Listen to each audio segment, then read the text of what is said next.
The planet Gorth 7 was a jungle of death, thick trees, dangerous creatures. An endless war made it a place no one wanted to visit. For years, alien armies fought there, never winning, never losing. It was called the Warzone, a place where hope died. High above the planet, in a massive spaceship, the leaders of the Zarn Empire laughed.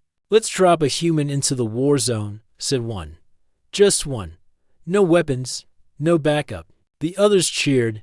Humans were weak, slow, and soft. They were a joke to the Zarn. "Let's see how long he lasts," another said. On the surface, in the dark jungle, Tom waited. He was the human, quiet, calm, and ready. He had been dropped from orbit minutes ago. No weapons, no communication, only his survival skills. He looked at the sky and then at the thick trees. He smiled slightly. This was not his first jungle. Tom moved fast and carefully. He knew the jungle would try to kill him. Vines could trap him. Beasts could smell him. And alien soldiers would hunt him. But Tom was not afraid. He trusted his training. He studied every step. Hours passed. Tom found an old river. He drank water, rested briefly, and checked his small notebook. In it were simple notes. Maps. Enemy positions, weak spots. He had learned about this place from old files before the drop. Suddenly, noises. Voices. Alien patrols. Tom froze. He hid behind a tree. He watched 5 soldiers walking through the brush. They laughed and joked, confident they would find the human easily. They did not know he was watching them. Tom waited. He watched. When they stopped near a clearing, he moved silently. A knife appeared in his hand. He was close now. One soldier stepped forward. Tom acted fast. With a quick move, he slipped behind the soldier. A sharp cut. The soldier gasped, then fell silent. The others heard nothing. Tom disappeared. Before they turned, the alien patrol moved on. They found their comrade but did not see the human. Tom smiled. He had made his first mark. That night, Tom built a small fire. He cooked roots he found. He listened to the sounds of the jungle. He thought about the mission. It was not just to survive. It was to win. The next day, Tom found a small alien outpost. Guards were careless. He watched from the trees. When no one was looking, he slipped inside. He found weapons. Not for him, but for the rebels who fought the XARN. Tom packed the weapons carefully. He destroyed the communication devices. Before leaving, he left a small sign, something only the rebels would understand. Back in the jungle, Tom gave the weapons to a group of hidden rebels. Their leader, a tall alien named Rello, looked surprised. "You risked your life for us," Rello said. Tom nodded. "We fight together." Word spread quickly. The human was not alone. He was helping. He was a warrior. Back in orbit, the Zarn leaders watched. They laughed at first. How can one human change anything? But then the reports came. Outposts were failing. Patrols were disappearing. The human was more than a joke. Tom stood again in the jungle. He looked at the horizon. The sun was setting. He whispered to himself, "They will regret this, because this was only the beginning." The jungle of Gorth 7 was alive with sound-buzzing insects, growling beasts, rustling vines, but none of it warned the alien squad about what was waiting for them. 5 elite trackers from the Zarlan Mercenary Guild moved quietly through the thick trees. They were tall, green-skinned, and armored with red plates. Their sharp eyes scanned every shadow, every leaf. These aliens were trained to hunt rebels, monsters, even rogue machines. But today, they were sent for something stranger. A human, alone. One of them scoffed. "Why send us for one hairless creature?" Their leader, a scar-faced veteran named Brell, didn't answer. He was washing the dirt. Footprints.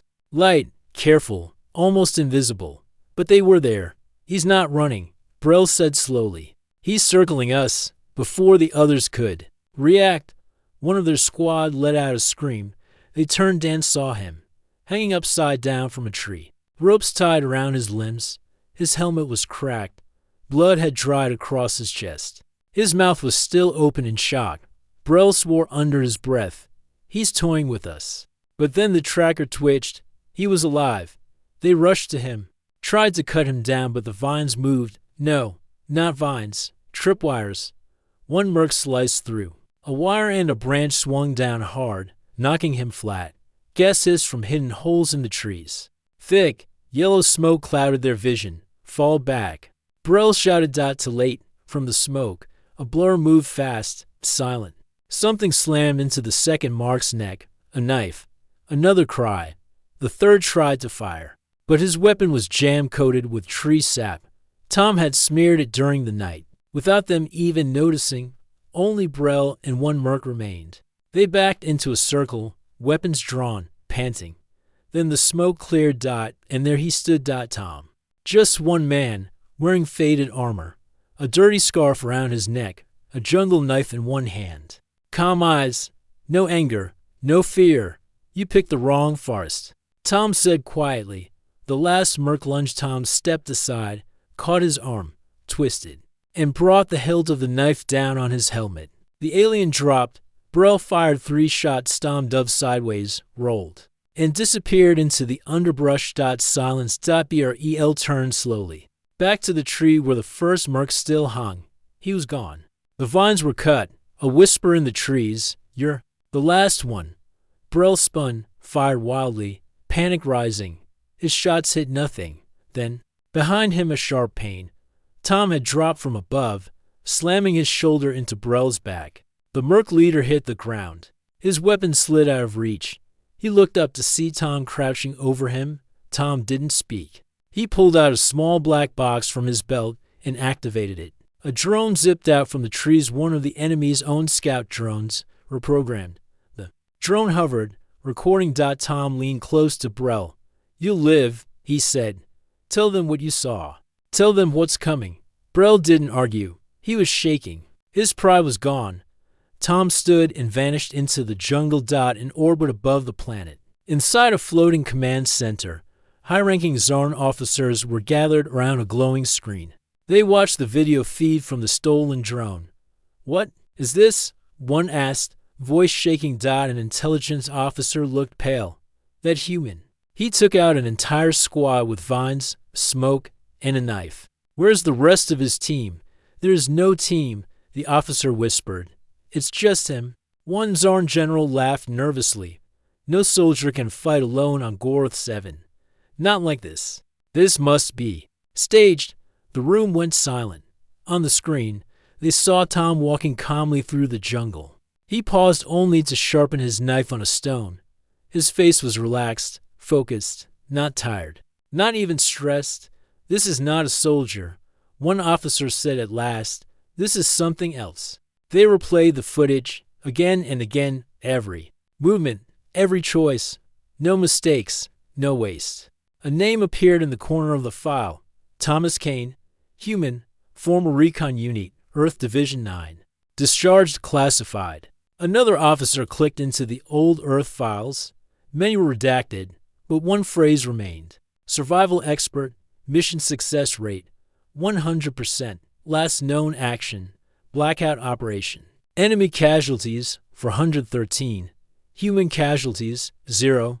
The officers looked at each other. The laughter was gone. He's not here to survive, one said slowly. He's here to win. Back on Gorth 7, Tom sat by a small stream, cleaning his blade. Round him, the jungle moved like it was part of him. He had mapped it in his mind, every cliff, every path, every place to hide or strike. He opened a small book from his backpack. Inside were hand-drawn maps and notes, sketches of alien weapons, drawings of command towers, timings of patrols. He added today's data, 5 Zarlan marks for disabled. One sent back with a message. Then he flipped the page. There were still more targets. Outposts, drones, supply ships, command bunkers. At the bottom of the page was the morning sky over Gorth 7 turned orange as the sun rose through the jungle mist.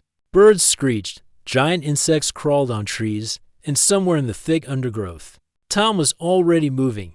He had no radio, no backup, just a small map in his hand and 2 grenades in his pocket.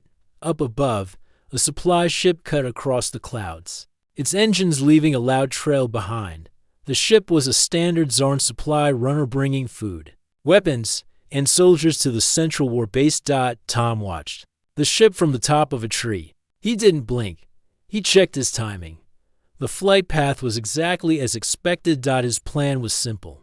Hijack the ship, crash it into the enemy's storage depot, create chaos. But the Tsar had no idea that a human without armor was already climbing up the cliff near their sky launch tower. The launch tower was built into the side of a mountain.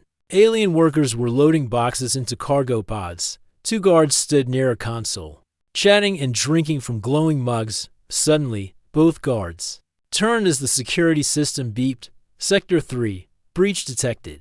They ran that way, weapons ready. But Sector 3 was empty. Nothing there, just a bag. The moment they leaned in to check it, boom, a flashbang grenade went off, blinding them. Tom dropped from the ceiling above. He knocked the first one down with his elbow.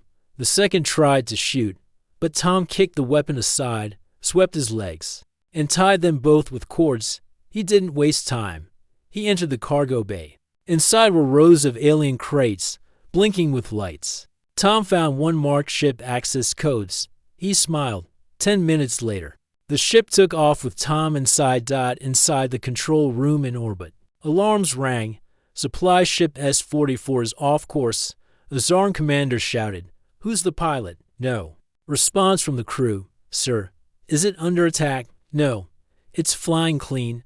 No damage." That's when the live camera feed turned on. One of the alien officers clicked it open. The screen showed Tom sitting calmly in the pilot's seat, looking straight at the camera. He raised a cup of alien juice, took a sip, and said, "Thanks for the ride." Then the screen went black. Tom pushed the engines to full speed. His target was close now, Depot Station G11, the largest weapons storage center on GOR ATH-7. Below, alien soldiers were rushing into defense positions. But they were too late. Tom jumped out of the ship at the last moment using a crash harness. The supply ship slammed into the depot like a hammer. Boom. The ground shook. Flames rose into the sky. Ammo exploded. Towers fell. A firestorm spread for miles. Tom landed safely on a nearby hill, his parachute hidden under a commo net. He took out his binoculars and watched the scene below. The depot was gone. More than that, hundreds of weapons meant for the alien army were destroyed. Tom opened his notebook and crossed out another red circle. Depot G-11. He added one word beside it, burned. In another part of the jungle, resistance fighters, local aliens who were once slaves to the Zarn, saw the fire in the sky. One of them, a young alien named Rello, pointed up. "Is that from the human?" Another, an older warrior named Kana, nodded slowly. "Yes, only a human could make a fire like that," and walk away. The rebels had only heard of Tom through whispers. Some said he was a ghost. Others said he was a machine. But today, they saw proof. The human was real and he was fighting for them. Later that afternoon, Tom moved through the jungle again, fast, focused.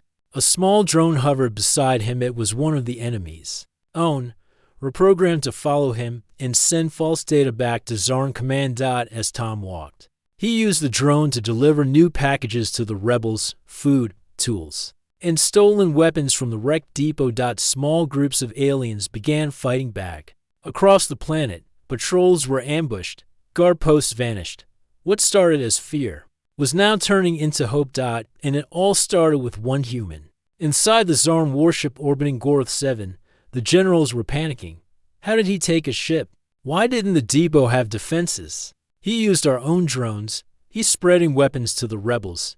He's turning the whole planet against us. The leader, a tall Zarn named Commander Vark, slammed his fist on the table. "This is not a man," he said. "This is a strategy." They stared at him. "Sir, he's not acting alone. He's fighting with the planet, using it like a weapon. Trees, shadows, smoke, fear. Should we send more troops?" "No," Varg said. "We send the hunters, the silent ones, and double the air patrols. If he shows his face again, I want that jungle turned to ash." Night fell again on Gorth 7. But tonight, it wasn't dark. The sky still glowed from the depot fire. Smoke drifted across the moon. Tom stood on a ledge, looking down at the valley. In the distance, small fires flickered rebel camps. They had lit their fires tonight without fear. He watched quietly, then pulled out his notebook once more. There were still 5 targets left: a bunker, a tower, a drone base, a prison, and the warlord's city. 1 target per day. He tapped the page, gently, thinking. Then he circled the last name, Vark. Tom put the notebook away, covered his tracks, and vanished once more into the trees. The fire in the sky wasn't just a sign of destruction. It was the first light of freedom. And he was just getting started. The jungle of Gorth 7 had grown quiet. To quiet. Alien patrols moved with fear in their steps. Soldiers whispered in hushed voices. Traps had been found where none were expected. Cameras went dark without warning. Messages were cut off mid-sentence. In every sector, the same story was being told. He walks unseen. He is a ghost. The human watches us.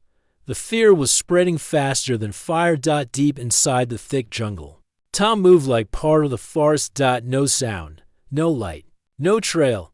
He had painted his armor with mud and leaves. Even his face was marked, blending with shadows. He used the wind, the trees, and the enemy's panic as cover.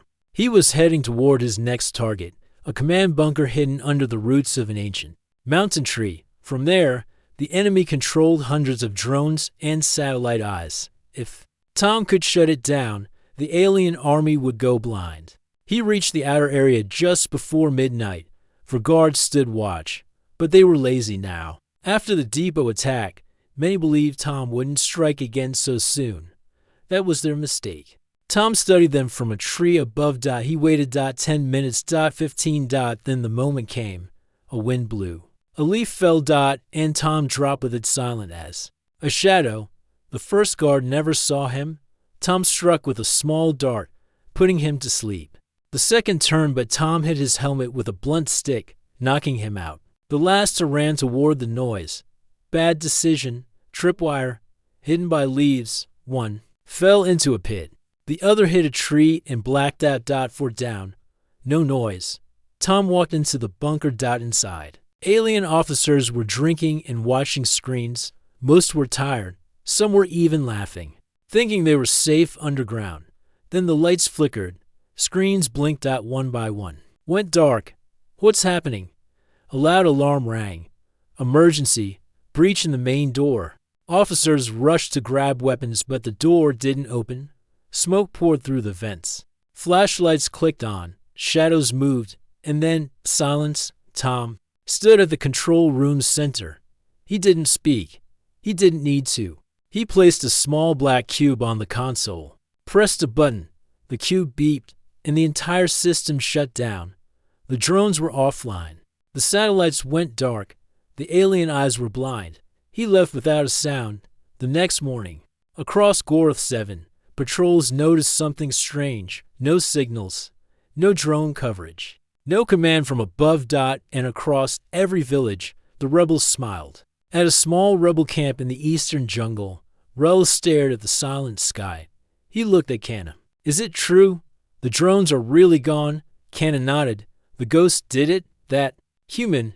He's fighting for us. Canna placed a hand on Relo's shoulder. No, he's fighting like us. We must learn from him. Back on the alien command ship above the planet, Commander Vark stood in front of a room full of angry generals. You promised us victory. One shouted. Vark didn't flinch. You gave me a joke. One human dropped a sport. I didn't. Lose control. You did. We can't see the jungle. Our drones are offline. He's destroying our network. Vark leaned forward, his red eyes sharp. Then we stopped playing games. He slammed his fist on the table. I want every bunker sealed, every tree scanned, every leaf burned if needed. Sir, what if we hit our own troops? Vark growled. Then we'll train new ones. The meeting ended in silence. Fear was no longer just in the jungle. It had entered the stars. That evening, Tom sat alone by a calm stream. He cleaned his blade and checked his pack. His notebook now had 4 red circles marked out. Only 3 targets remained. Drone base, offline depot, destroyed bunker, disabled outposts, cleared ahead. Left messages at every strike, symbols, patterns, marks on walls, something the rebels would recognize. He didn't need thanks. He needed results. Tom knew the final two targets wouldn't be easy. One was a prison filled with rebel leaders. The other, Vark's city. He flipped to the back of his notebook. One page, a sketch of the city walls, the towers, the routes in and out, and at the center, Vark's fortress, built with black stone and guarded by energy shields. Tom looked at it for a long time. Then he drew a red circle around it, not just as a target, but as the end. 2 nights later, in a broken communications tower on the other side of the jungle, a low-ranked Zarn soldier heard static on his radio. At first, he thought it was a broken signal. Then the voice came. He is not just a man. He is the forest. He walks through walls. You cannot see him. You can only feel him. And by then it's too late. The soldier dropped his headset and ran across the planet. Rebels found strange symbols carved into trees, circles, lines, some read it like a code. Others called it a message. One rebel whispered, "He's marking the end." Another said, "He's telling us where to strike." Soon, across Gorth 7, rebellion was rising. The alien forces were hiding behind walls, and one human was outside still walking. The Zorn started calling him something new now, the Ghost Who Walks. Tom didn't smile. He didn't rest. He had work left to do. And tomorrow, he was going to break open the prison. Because when a ghost walks into a cage, it never stays closed. Dark clouds gathered above Sector 9, a deep canyon carved by storms and wind. At its base stood a massive steel fortress, the Storm Gate. This was not just a prison. It was the Zarn's strongest base on Gorth 7. Thousands of rebel fighters had been locked inside. Thick walls, electric fences, motion sensors, watchtowers, and armed guards protected it. Above the fortress, a storm raged. Lightning crackled across the sky, making the whole canyon rumble. No one had ever escaped the Storm Gate. No one had ever even tried. Until now. High above the canyon, hidden in the cliffs. Tom watched through a broken scope. He had been studying this place for 3 nights. Every guard rotation, every light flicker, every power surge from the storm. This was his 5th and riskiest mission. Not just because of the guards, not just because of the weather, but because people were depending on him now. Inside that prison were rebel leaders, smart, brave aliens who had once fought the Zarn side by side. If he could free them, they could lead the uprising across the whole planet. Tom adjusted his gear. He didn't carry heavy weapons, just a rope, a knife, 2 EMP darts, and a small tool kit. In his notebook. He flipped it open. On the page was a simple plan.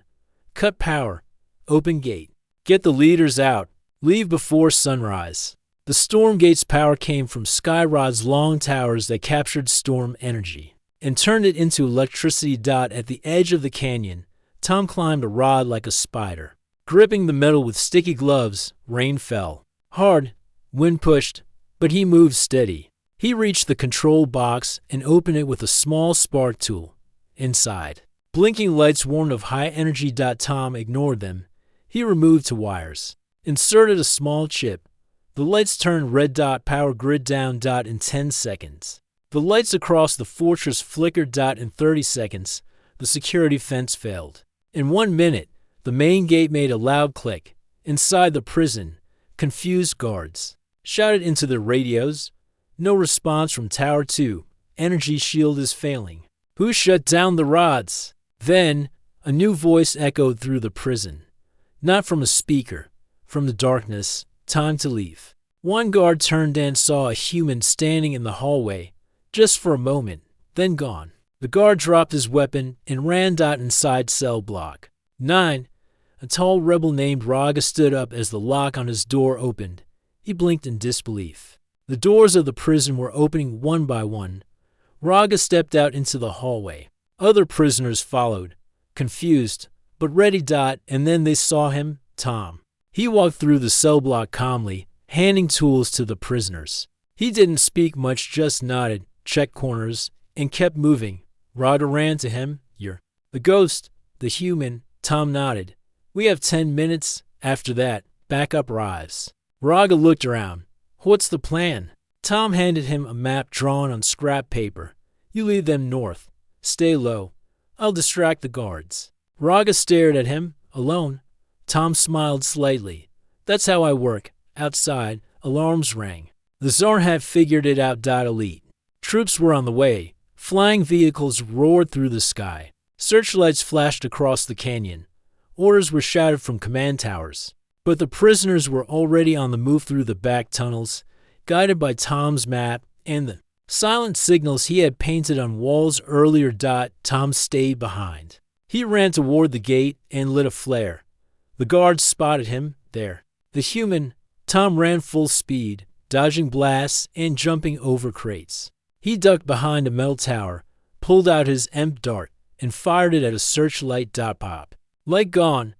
Then another dot in the confusion. Raga's group made it. Out of the back tunnel and into the forest beyond the canyon, they paused for breath. Where's the human? One asked. Raga looked back toward the fire and lights. He stayed behind, inside the fortress. Tom reached the storm control room. His gloves sparked as he rewired the last panel. Then he did something dangerous. He reversed the sky rods. Instead of pulling energy from the storm, the rods pushed it back. Lightning struck one rod, then another. Energy surged backward into the base's systems. A massive explosion rocked the fortress. Walls shook. Turrets sparked. Alarms screamed. Tom sprinted to the edge of the canyon and jumped using a glider wing built from scraps. Wind caught him. The storm gate exploded behind him in a flash of white and blue. Back at the rebel camp, Raga and the freed prisoners were welcomed like heroes. Rebel scouts watched the sky. One pointed. There, a small glider descended. Tom landed roughly, rolled on the ground, and stood up. Brushing dust off, Raga ran to him. You made it. Tom nodded. The rebel leader put a hand on his shoulder. You didn't just save us. You gave U.S. hope.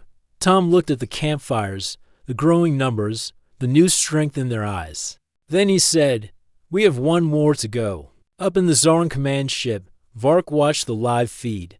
He saw the storm gate explode. He saw the rebel forces grow. He saw Tom walking among them like nothing could stop him. Vark clenched his jaw. He had underestimated the human, but no more. He pressed a button. All units, return to the city. Prepare the shield. Guard the tower. His voice was cold. Let the human come. That night, Tom stood by the edge of a cliff, looking at the stars. He pulled out his notebook. Only one red circle remained now. Vark's city. The final. Peace. The final day. He closed the notebook. The storm was behind him. Now came the fire.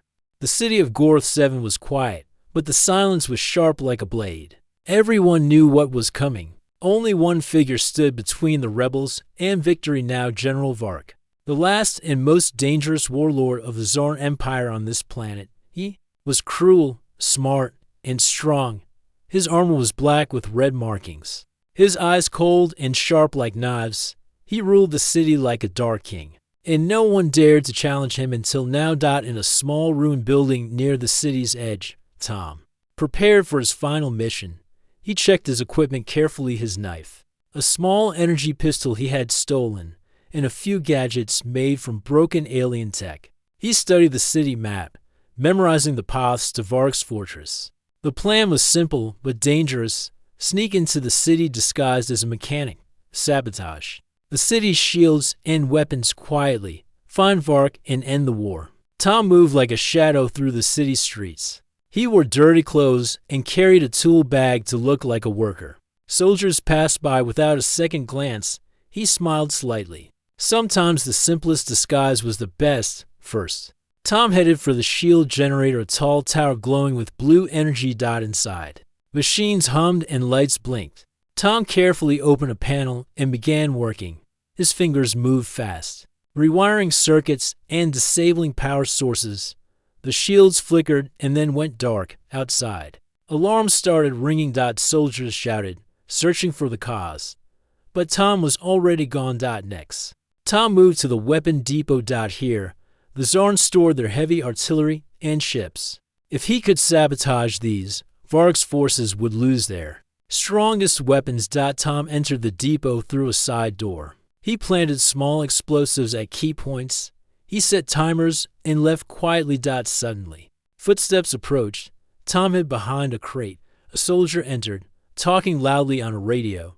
Tom waited silently. When the soldier left, Tom slipped away. Explosions rocked the depot minutes later. The ground shook. Ships were damaged. Weapons were destroyed. Vark's army was losing power. Tom knew it was time. He headed toward the fortress. He passed through narrow alleys and dark tunnels. The guards were tense. They spoke in whispers about the human who was breaking their defenses. At the fortress gate, Tom paused. Heavy armored soldiers guarded the entrance. He needed a plan. He remembered the disguise. A wounded mechanic had been brought into the fortress earlier. Tom took the uniform from the injured man and changed quickly. He walked to the gate. Calmly. Guards looked at him but did not stop him inside the fortress. Tom moved carefully. He climbed stairs and walked down corridors. Every corner held danger. Suddenly, he reached Vark's throne room. The general sat on a high chair, watching screens and speaking to officers. His eyes narrowed as he saw Tom enter. "You again," Vark growled. Tom smiled. "It's over, Vark." They fought. Metal clashed with metal. Tom moved fast and smart. Vark was strong but slow. Tom dodged and struck. The fight was long, but Tom saw his chance. He disarmed Vark with a quick move. The general fell to his knees. Tom stood over him. "This ends now," Tom said. Vark looked up. "Defeated? I underestimated you." Tom offered his hand. "And this war?" Vark hesitated. Then took it. The war was over. Outside, rebel forces cheered. The planet was free. Tom walked away quietly. His mission was done. He disappeared into the jungle. The galaxy would never forget the human who took a planet by sundown. The sun began to set over Gorth 7, casting long shadows across the black stone towers of the city. The sky was painted with deep orange and purple colors, mixing with the smoke rising from battle-scarred streets. At the heart of the city stood Vark's fortress, a tall dark building surrounded by high walls and guarded by energy shields. The alien warlord believed he was safe inside, but he was wrong. In the narrow alleys of the city, Tom moved like a shadow. His clothes were torn, his face covered in dirt and sweat, but his eyes were sharp and steady. He carried only a small bag and a simple knife at his side. He was calm, focused. Tonight, this war would end. Tom had spent days watching the city, learning the guards' patterns, the patrol routes, and the timing of the shield generators. His plan was clear: get inside the city, disable the shields, find Vark, end the war. He slipped past patrols, using the dark streets and ruined buildings for cover. He climbed walls, crawled through ventilation shafts, and avoided the guards' flashlights. The city was alive with fear. The soldiers whispered about the human who could disappear at will, the ghost who had broken every defense. No one wanted to face him. Near the center of the city, Tom reached a small workshop disguised as a mechanic's garage. He stepped inside quietly. Inside were tools, parts, and a workbench covered with blueprints. Tom smiled. This was the perfect place to work. He pulled out a small device from his bag, an EMP emitter he had built from stolen parts. He connected wires to the workshop's power grid. The lights flickered. Outside, the energy shields hummed and dimmed. Suddenly, alarms blared. Security breach. A voice shouted. Guards ran toward the garage. Tom was ready. He grabbed his knife and prepared. The first guard entered. Tom dodged quickly and knocked him down with a strong punch. Two more followed. Tom moved fast, fighting without noise or hesitation. One by one, the guards fell, unconscious. Outside the city, General Vark received the alarm. He stormed out of his fortress, furious. "How dare a human enter my city?" he growled. He gathered his soldiers. Find him, kill him. Tom knew Vark would come. He waited near the fortress gates, hidden in the shadows. As the sun touched the horizon, Vark and his soldiers arrived. Vark's armor shone in the fading light. His voice was loud and cold. "You cannot hide." Tom stepped into the open. "No," he said calmly. "I don't hide. I finished this." The soldiers charged. Tom fought with skill and speed beyond their expectations. He dodged blasts, disarmed enemies, and moved like a storm. Vark watched and realized Tom was not an ordinary fighter. He drew his energy blade and stepped forward. The two faced each other, one a warlord with power and anger, the other a human with quiet strength and will. They clashed. Sparks flew as their weapons hit. The fight was fierce but clean. Neither gave ground. Then Tom saw an opening. He moved quickly. With one strike, he disarmed Vark. The warlord stumbled. Tom stood over him. "You lost," Tom said. Vark looked up, defeated. "I underestimated you." Tom did not kill him. Instead, he offered his hand. "In this war, let the people decide their future." Vark looked at the hand, then slowly took it. By sundown, the fighting stopped. The city gates opened. Rebel leaders and citizens poured into the streets. They cheered for the human who changed everything. Tom watched quietly from the edge of the city. He had done what he came to do. Now it was time to leave. Without a word, Tom disappeared into the jungle. He did not seek fame or glory. He was just a man who believed in hope. The galaxy would remember his name. But on Gorth 7, he became a legend, the human who walked into war and took the planet by sundown.